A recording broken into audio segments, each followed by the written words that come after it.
Om Sahana Vavatu Sahana Bhunaktu Sahaviryam Karavavai Tejasvinavadi Tamastu Ma Vidvishavahai. Om Shanti Shanti Shanti. And we'll try to share the screen here. Okay, Zoom US is requesting to bypass the system private window picker. Okay, I got a new message. So,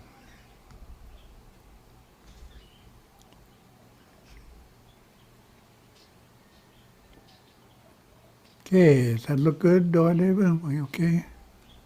Yes, Bodhinada. Okay, and that they changed something in Zoom. Oh, let's see what we have today. First topic.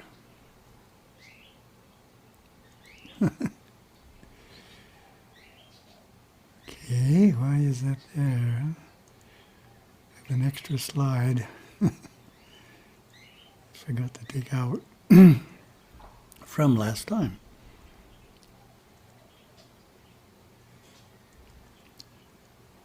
Introducing an amazing person. January 2023, Pub Desk. I know a spiritually awesome individual. He is able to quickly calm himself when upset, to transform unhappiness into happiness, to inspire those who are discouraged, to always find time to listen to the stories and concerns of family and friends. Would you like to be introduced to this amazing person? It's easy. So before we answer how it's easy, how do you think you can meet that person? It's an amazing person you can meet. How do you meet that person?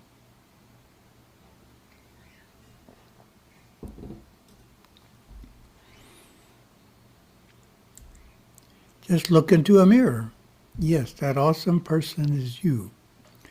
But it is not the outer you, the body, the intellect, or the emotions.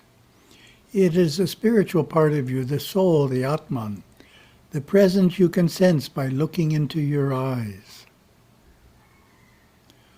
Most religions believe that man has a soul, a divine aspect to his existence. Hinduism overwhelmingly holds this belief. As the Vedas say, one should meditate on the Atman, which consists of spirit, whose embodiment is life, whose form is light, whose essence is space, which changes its form at will, swift as thought. Oh, another question for you. What is man's threefold nature? What does Guru Deva teach? We have a threefold nature.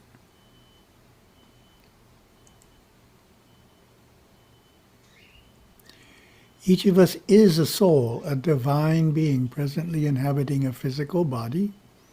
The deepest level, we are pure, radiant, and blissful. That is our spiritual or intuitive nature. We also have an intellectual nature and an instinctive nature. Thus our nature is threefold: instinctive, intellectual, and intuitive. Let's look more deeply at each of these. The instinctive nature embodies our lower animal functions: self-preservation, procreation, hunger, and thirst, as well as the base human emotions. That's a loud noise. Such as greed, hatred, anger, fear, lust, and jealousy. This phase of mind functions automatically.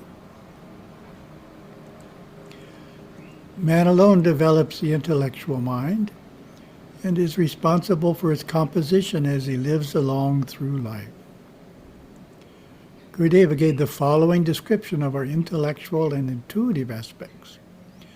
The intellectual nature is a mixture of man's instinctive desires and cravings, coupled with the knowledge he has gained from others and from his own intuitive discoveries.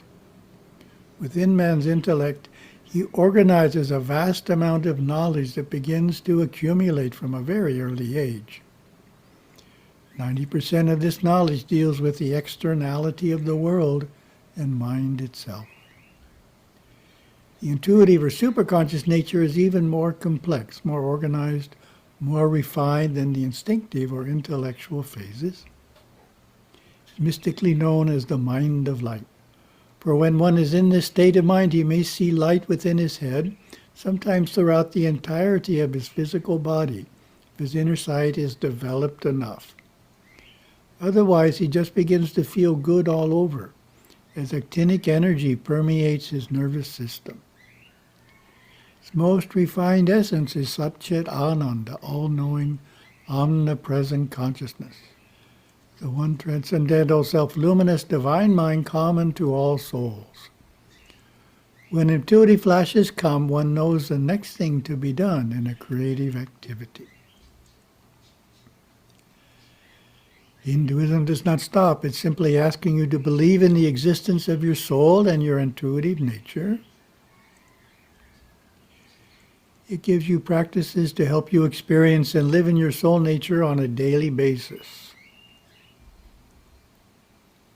In fact, we could say discovering and then regularly re-experiencing the truly spiritual being within you, the Atman, is what Hinduism is all about.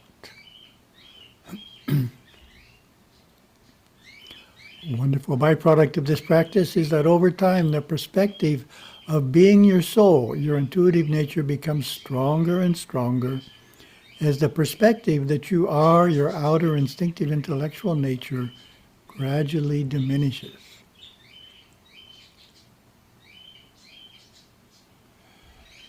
And another idea, what is the popular expectation of happiness?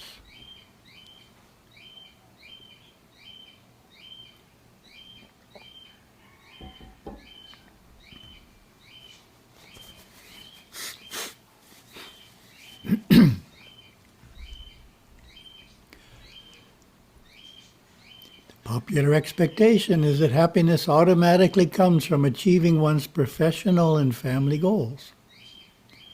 Many adults have told me that they are surprised that even though they have, after many years, achieved career, financial, and family goals they thought would make them happy, they find they are not.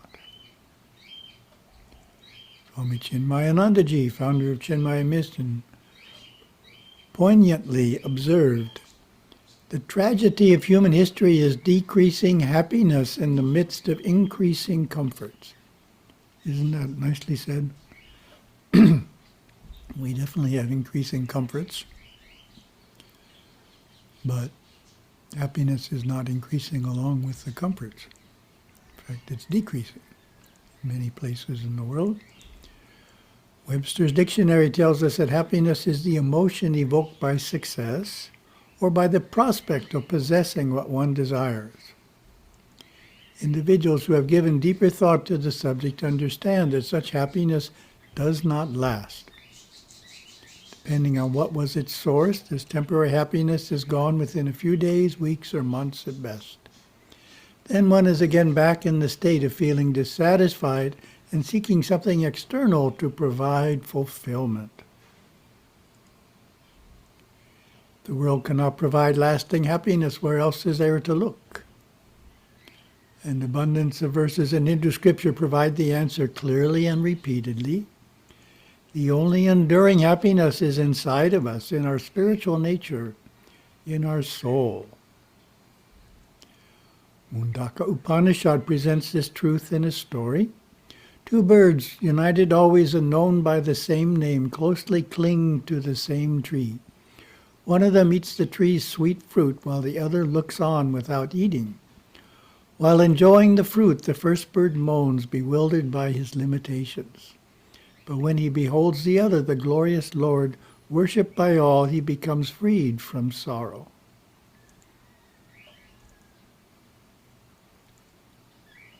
Spiritual happiness has a name in Sanskrit, Sahajananda.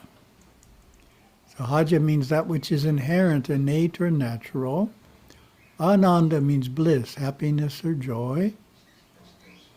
Thus, Sahajananda is our inherent or inmost happiness.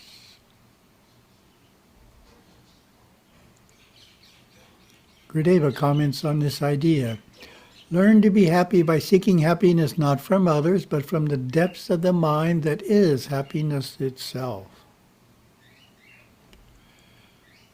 I often stress that in Hinduism, each teaching has two aspects. And that's the next question for you. What are the two aspects of each teaching?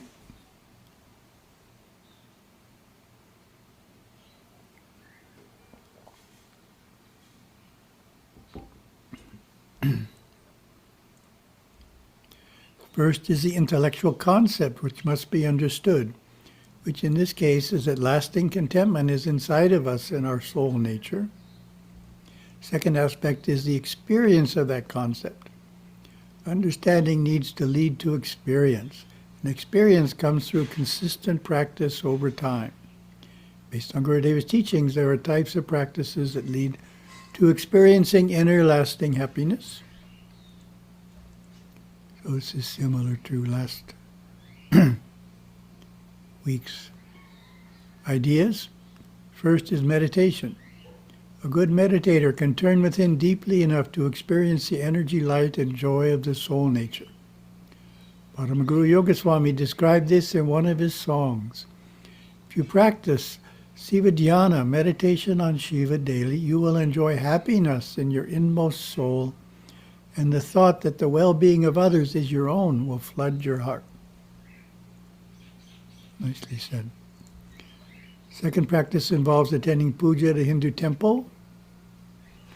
Devotional approach in which we focus on filling ourselves with the blessings emanating out from the deity during the high points of the puja. Those blessings, which Gurudeva called the darshan or shakti of the deity, can internalize our awareness to reach the same inner depth as is possible in meditation. So it's just two ways of getting to the same place. What does success at the devotional method require? In other words, just because you're sitting in the temple attending puja doesn't mean you will go to the depth of the soul. What do we need to be doing to be successful at the devotional method? Success at this method requires feeling devotion for the deity and concentrating or paying attention to the ceremony. The importance of one-pointed presence is illustrated in an analogy. Most everyone has a favorite music which uplifts them. However, if the music is playing and the person is thinking about something else, the music does not inspire. It is just background sound. Attending puja works the same way. If we pay attention, we receive the deity's blessings, feel uplifted, and experience our inner happiness. If we are mentally engaged in something else, we miss the divine presence before us. And a third practice, which we didn't mention last time, helping other people, being of service. It's the idea of altruism, which Webster's dictionary defines as unselfish regard for or devotion to the welfare of others. When we get involved in the needs of others and provide for those needs through service, our awareness moves out of the area of personal concerns into an altruistic perspective, which is a manifestation of our soul nature. Gurudeva made an insightful statement about selfless service. Go out into the world this week and let your light shine through your kind thoughts, but let each thought manifest itself in a physical deed of doing something for someone else. Not just thinking something, but actually doing something. Through service and kindness, you can unwind the subconscious mind and gain a clear understanding of all laws of life. Your soul will shine forth. You will be that peace. You will radiate that inner happiness and be truly secure, simply by practicing being kind in thought, word, and deed. So here we're stressing the deed. The abilities listed above are all within your reach. By experiencing your Atman on a regular basis through meditation, temple worship, and selfless service. Experiencing the Atman not only brings happiness to you, but also brings a desire to share it with others. Claim your spiritual nature, your Atman, and be able to quickly calm yourself when upset, to transform unhappiness into happiness, to inspire others when they are discouraged, and to always find time to listen to the concerns of family and friends.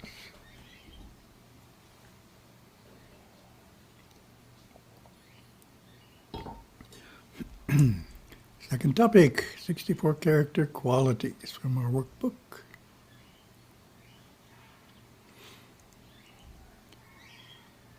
We're in the F's. Frugality is the 25th character quality. How would you define frugality?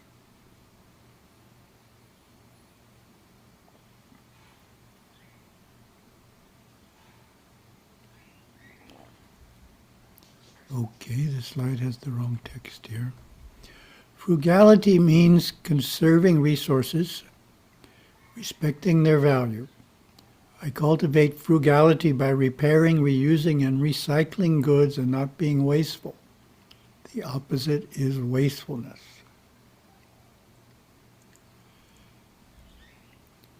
And Gurudeva's quotes. All Shiva's devotees are frugal and resourceful, avoiding waste and conserving nature's precious resources. They wisely store a 3 to 12-month supply of food according to the family's means and space available. The 10th yama is mitahara, moderate appetite. Similarly, mita vyayan is little or moderate spending, being economical or frugal. Mita sayan is sleeping little. Gorging oneself has always been a form of decadence in every culture and is considered unacceptable behavior. In describing the ideal beliefs of environmentalists, Gurudeva wrote, I believe mankind must rediscover the value of frugality, avoid waste, implement sustainable systems of non-polluting farming, manufacturing, and energy production to enable future generations to meet their needs. Simplicity of life fosters inner freedom and outer sustainability. It's a nice quote there. And reflection. Take a moment to identify a few ways in which you could improve in frugality.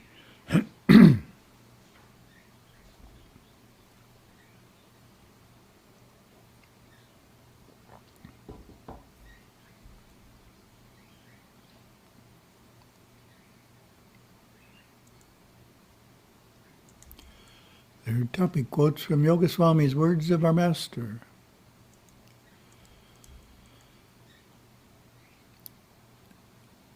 That man, i.e. another devotee, does what I think immediately. So powerful is the mind, one mechanism everywhere, the secret of secrets. What does that mean to you?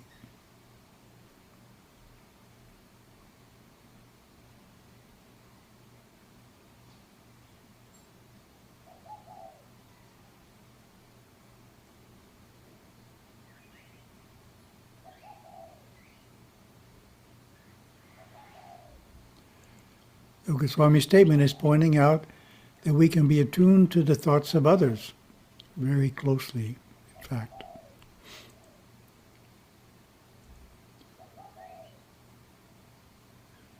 Next quote from Yogaswami: "What are you going to do with the money you accumulate?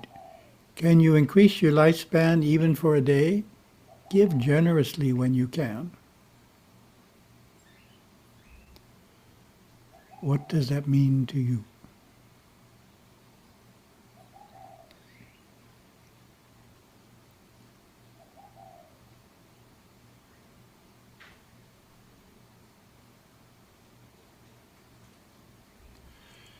There is an instinctive tendency to overly cling to money and neglect charity. Perform charity all through life, giving in an appropriate amount. So you don't want to give too much or too little. You need to give an appropriate amount all through life.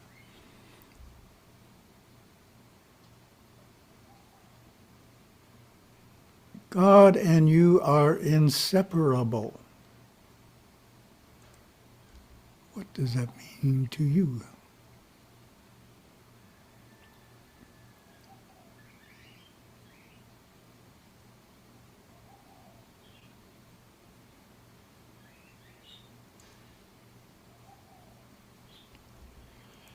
There is a tendency to think that you have to do something or achieve something to reach the state where you and God become inseparable. However, you and God are already inseparable. You're just not aware of that part of you that is inseparable with God, but it exists right now. You just have to find it.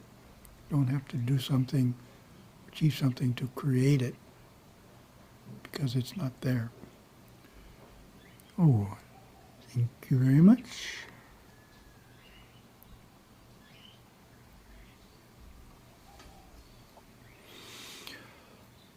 Oh.